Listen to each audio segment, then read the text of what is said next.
Welcome to the weekly. This is a special edition called The Book List. It's recommendations for your spiritual growth with your hosts, Ewing and Melissa Christensen. Hello, hello. And a really good friend of ours, Tanise Neu. She's becoming a good friend of ours. Let's say it that way. Tanise, it's great to have you here. Yes, I'm so excited to be here. Yay. If you're new to the weekly, this is a special edition weekly where we review a book that we've been reading over the last month.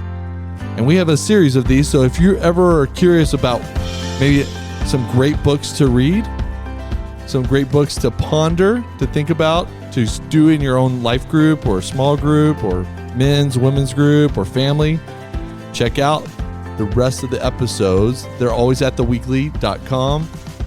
You can write us as well at theweekly.com for all your recommendations for what we should be reading.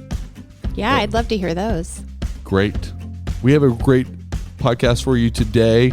A special book to all of us. We had a great time reading this.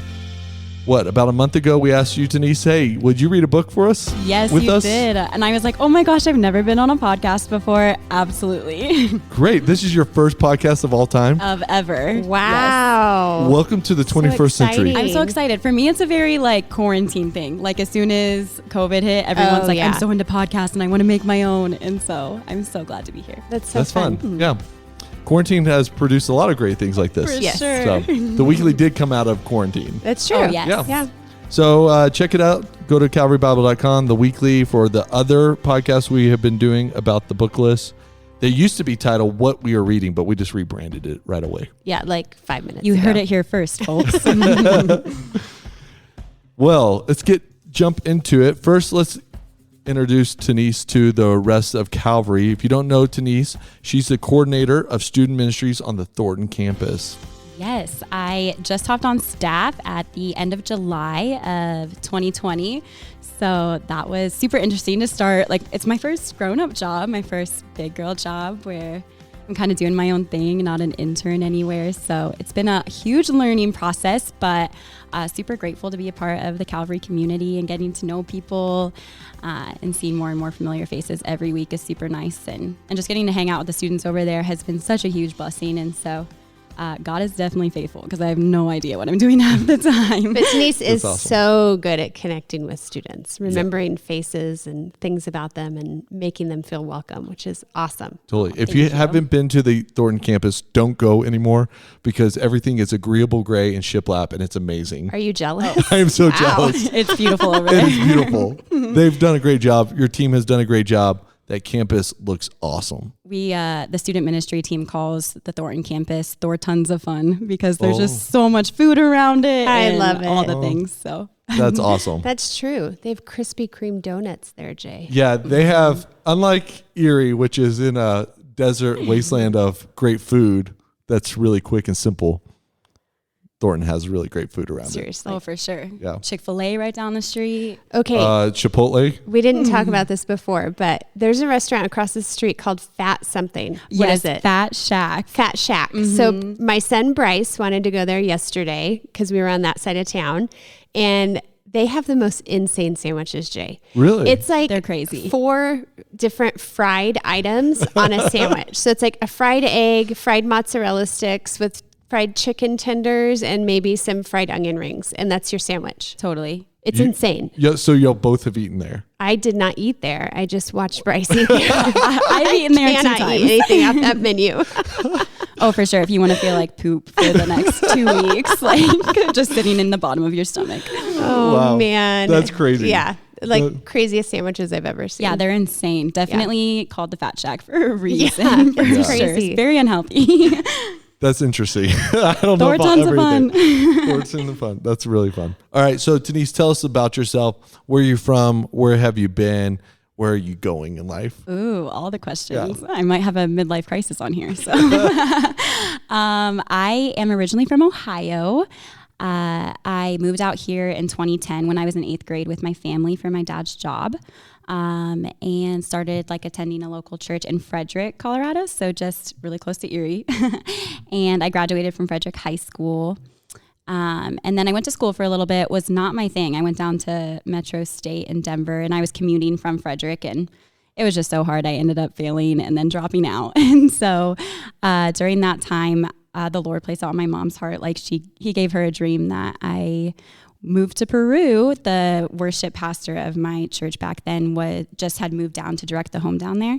And so she was like, yeah, go do this. And I was like, don't know if I want to be a missionary. Do want to get out of Frederick. So right. I will go. And really just there in that season, I feel like I've said this multiple times this week actually, which is crazy, but I just feel like God was really sanding down the rough edges of my heart and preparing me for ministry and really just capturing a love for like the local church, which is so weird because I was not in the local church. Yeah. But I just met such incredible Christians down there who, the Stateleys from your college days. And they just really gave me such an incredible space and season to ask tough questions and like not be judged or express doubt and like not be ridiculed or anything. And so I just was so grateful for them. And I was like, I want to go be this person for somebody else, like in the church. And just like let people hear, like have come with all their raw feelings, how they are just as Jesus has met me and how these people in this season have been like an incredible example to me of.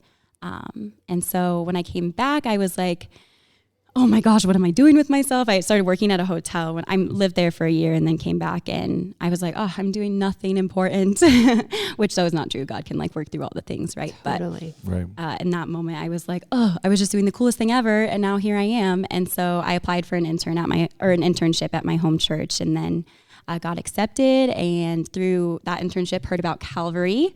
And originally, I don't know if everyone knows this, but I applied for an intern role over here at the Erie campus under Chris. Yeah. And then COVID hit. And so you guys went on a hiring freeze, and I just like, okay, I'll keep looking. And then, a few months later, Chris texted me for seeing if I was still looking for a job. And I was like, absolutely, it is still COVID. And so I interviewed with Gary the next day and then was offered the position and took some time to pray about it because it's a way bigger step than just like another intern role. Right. Yeah, sure. Totally. Yeah. And now I really just feel like I haven't even taken some time to dream about what's next. So I really actually like that you asked that question because I'm like, I should really think about, I feel like right now in this past, 9 months, I've really just been like finding my footing and finding my stride.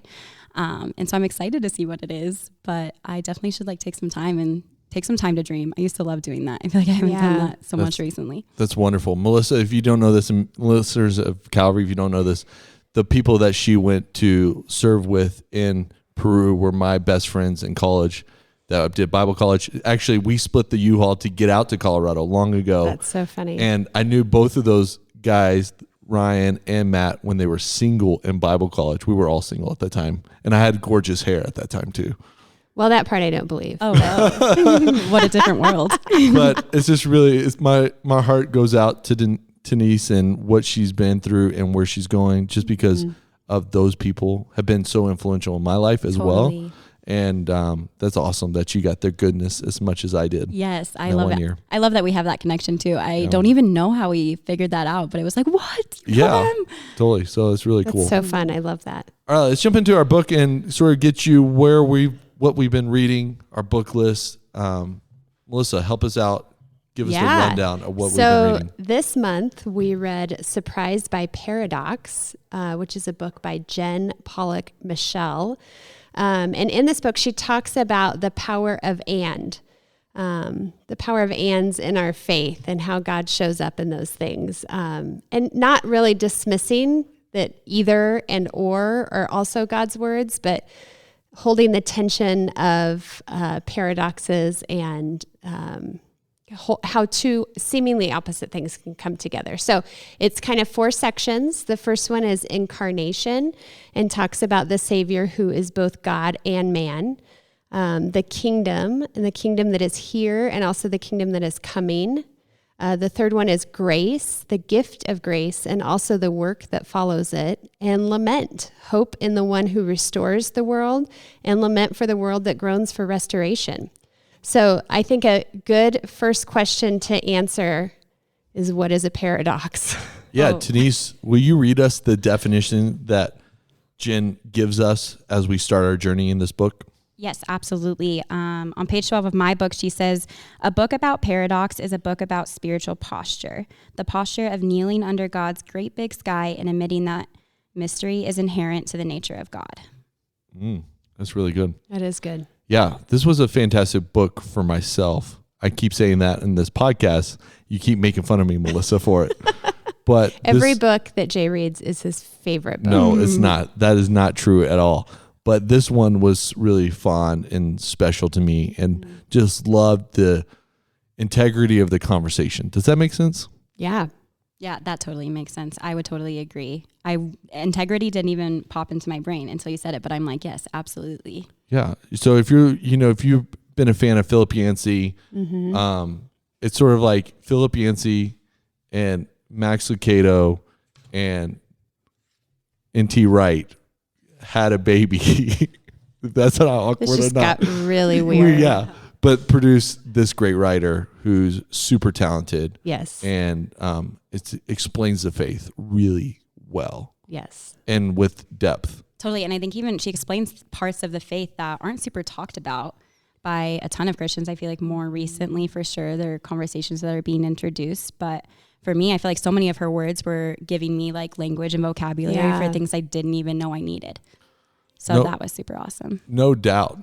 And also like when we dove into like the sections of this book with incarnation, kingdom, grace, there's some great quotes that we think might be beneficial for you to hear today to inspire you to read this book and to make it part of your bookshelf as a Christian at Calvary. And one of those things is the marriage, the quote about marriage. I always said the marriage quote because it's on the board like that, but the quote about marriage and sort of the incarnation that we learn from marriage. Yeah. So she talks about, and I thought this was such a great description of marriage, first of all, and a great analogy of our faith, in that marriage, what we're called to is a daily dying and a daily showing up. And that's so true. And those things, it's a paradox, right? It doesn't feel like both of those things go together. How can you die and how can you show up? But it's such a perfect picture of, and I don't think just marriage, even just relationships, of how we have to die to ourselves and our wants and needs and desires, and we have to consistently show up for people. Right. And I love that because when Jen talks about these things, it's a very, Eugene Peterson says earthy spirituality, but she uses the word unspiritual spirituality. And Tanise, what does that actually mean for her as we read the book? She says it's a paradox that the spiritual life, for all its presumed holiness, can be so distinctly unspiritual, which I just think, again, is like this conversation of not just either or, but and, like it's not just Sunday, but and Monday through Saturday. Yeah. And just even like God being in the incarnation, Jesus being fully God and fully man. And then we get grace and truth. And so it's so many ands and all relational, like with you saying, like dying to ourselves and still showing up. Yeah. So how much of that is like, for me, just made me think of grace and truth of how we die to ourselves in truth, but also still live in grace and extend that to others. And yeah, I love that. And the question that she asked that just kind of stuck with me through the whole book is, how can we give ourselves fully to earth and heaven at the same time? Yeah. Like, how do we hold that tension? Because of course we'd love to just, be able to say like, well, I'm lifting that up to the Lord in prayer. I'm praying for that. I'm, reading my Bible. I'm whatever, but we're also called to be here on this earth and live out a purpose here. And so how do we hold the tension of both of those things? Yeah. And, in my own family, I'm the grocery shopper in the family. I'm impressed. And, we meal plan together, but I'm the final solution to get to procure the ingredients for those meals. And one of the things I think about often is like, that's the spiritual life as well, just as much as, but attending or praying, or journaling or reading my Bible. Those have some spiritual implications as well. And that's sort of the earth type spirituality we're talking about. Yeah. Totally. There's this quote on page 49, and it says, you follow me. You with your skin, with your salary, with your melancholy personality. God's call is not uniform, which makes discerning it a true predicament of faith. And then at the end of this chapter, it says, it's a paradox that we could call out our specialness to the world and also call it praise. Yeah, that's so true. And it totally leads into that kingdom paradox where it's like we're called to give up so many things as Christians, right?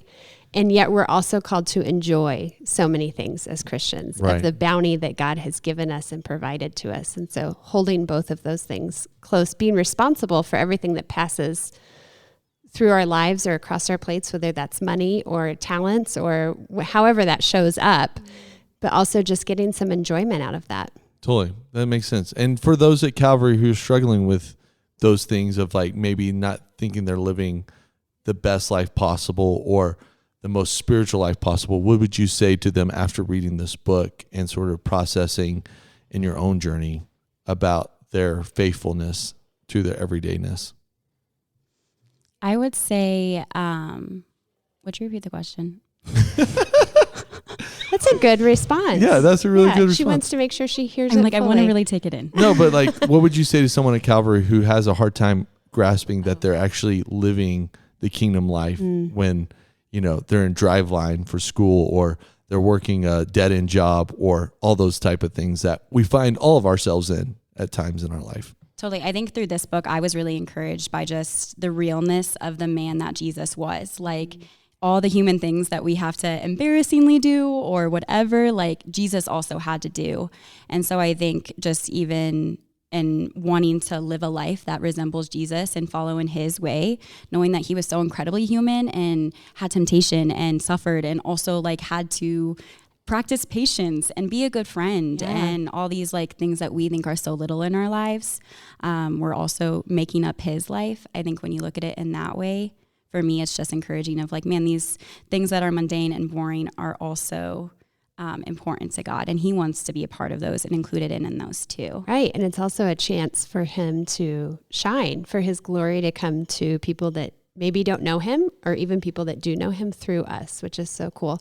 I think we've talked before about the book, what is it? The Liturgy of the Ordinary. Yes. It reminded me a lot of that. Like just what are the ordinary things that are in our lives and how do we give that up to God and put him first in all of those. Yeah, that book actually, in this book, helped me realize like the practice of folding laundry at night because, you know, I have 2 small kids, full-time jobs, life is crazy. And most of the time at about 8 p.m., I'm folding laundry. Did you hear that, guys? He is grocery shopping and folding laundry. Dads of Erie, folks. Hey, I've heard a podcast like that before. Me too.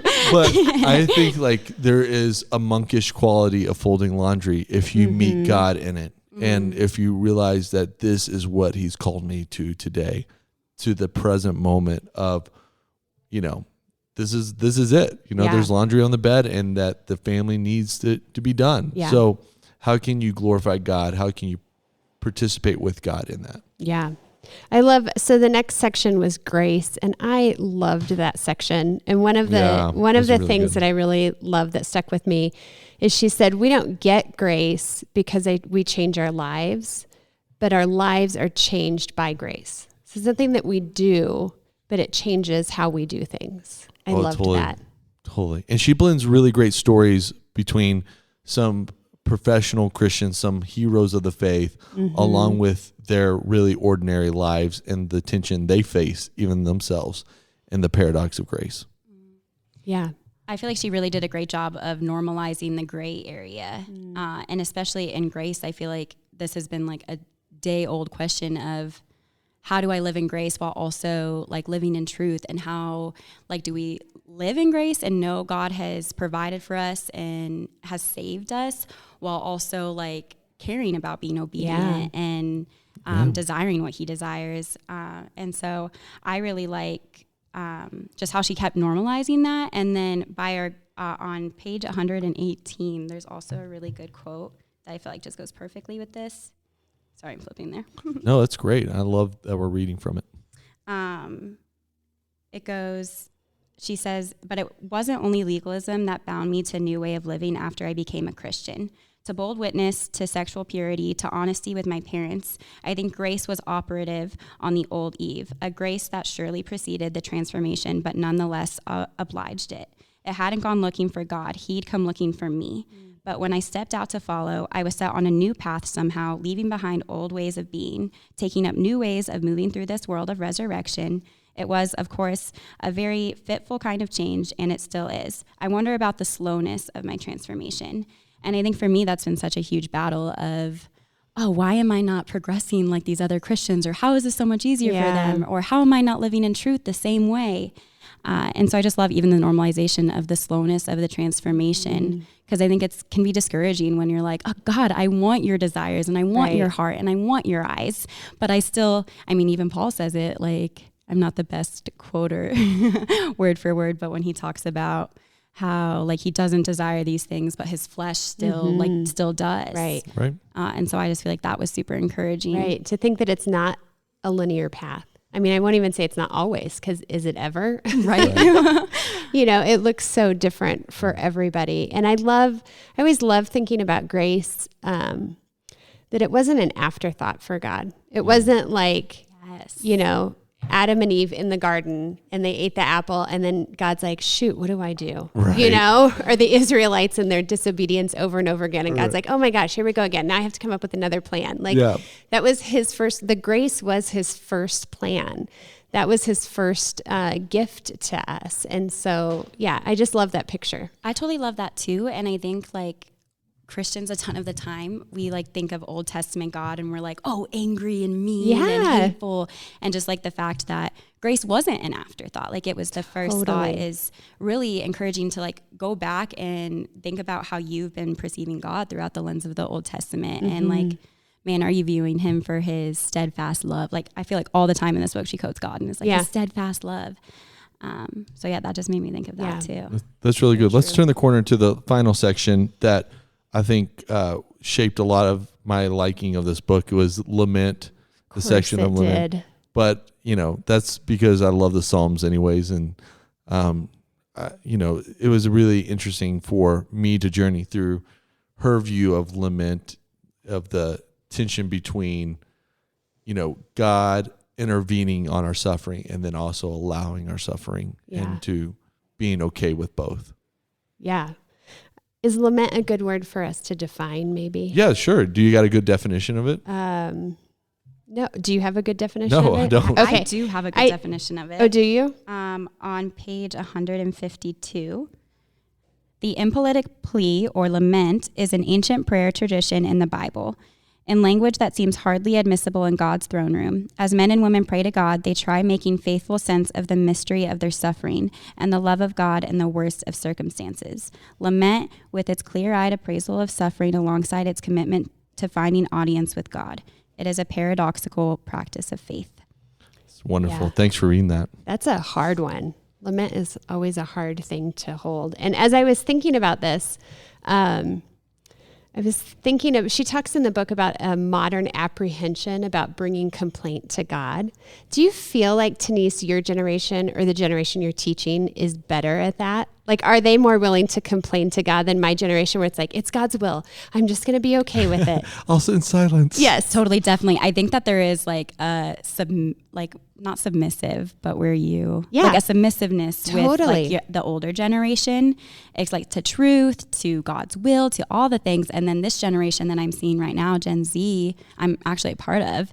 And I totally do feel like it's anything goes, like bring everything, which I love for sure. But also I think it is good to, just always keep a self check and like, what is your intentions? Like, is it to, know God better and have him know you and to find clarity and struggle with the mystery? Or is it just to be a jerk, and test God? Totally. Yeah. And I think she talks about that, about how lament could potentially seem like despair or disparaging, but really the act of crying out is the imagining of intervention. So it's us having the imagination to see God intervene in this way and just being raw before him and our unhappiness with it, or our sadness or our anger or whatever those feelings are. Which is, I feel like for me been a hard part for me to bring to God. Like, it's like, oh, you're all knowing, you're all powerful, like you're all good, all perfect. How could I have an issue with you? You know, but just even again, the normalization that she brings forth, and like, man, we can bring our concerns to God. And even she has like this beautiful picture of her son throwing rocks into this ocean, and is like, yep, casting all your cares on the Lord. Yeah. And just like how beautiful that is. And if like lament is us taking these big, heavy things in our lives and throwing them into the vast ocean that is God, and how he just carries them for us. And even I think about that rock disappearing in the depths of the water. And for me, like that part of the book brought so much peace. Yeah. Right. And she encourages us once again to go to the Psalms. That's always the big deal, you know, and especially in the year that we've had, the Psalms really frame up what we can be thinking and where we can be from day to day. And I really like the quote on page 184. It said, God did not simply author the songs of lament, he sang them. And just talking about the life of Jesus himself and the anguish that he went through and the burden that he had and the frustrations even in his suffering towards God, his Father, who, I mean, is divinely perfect in his response to his own Father. Right. But sang these as well. Yeah. I even think like in the book, she talks about how when he's on the cross and says, Father, forgive them. Yeah. That is it? Yeah. Like, why have you forsaken me? Oh, no, that's... Father, why have you forsaken me? And I guess he's quoting like a Psalms, and like Psalms 22, which I had no idea my entire Christian walk. So I just like, that's a fun little fact to share.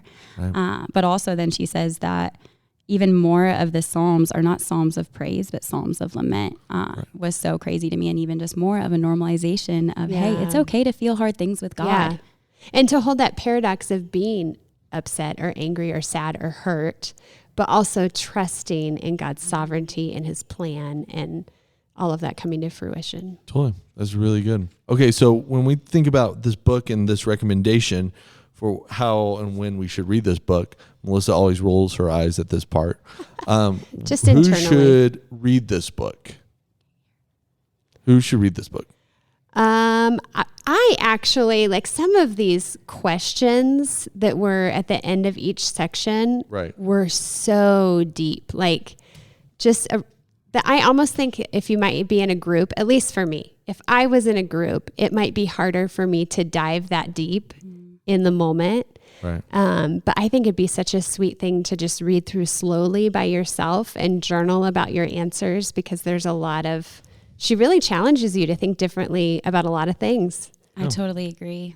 Yeah, that might be the first book we just said, read it independently for your own spiritual journey. And I mean, I'm never going to stop someone from reading it with someone. Yeah. But. I think the discussion questions are very helpful, but they also are pretty raw, and you have to have a group that you really trust in order to process these type of questions. Yeah. So it's not like a new believer study on the paradox. Right.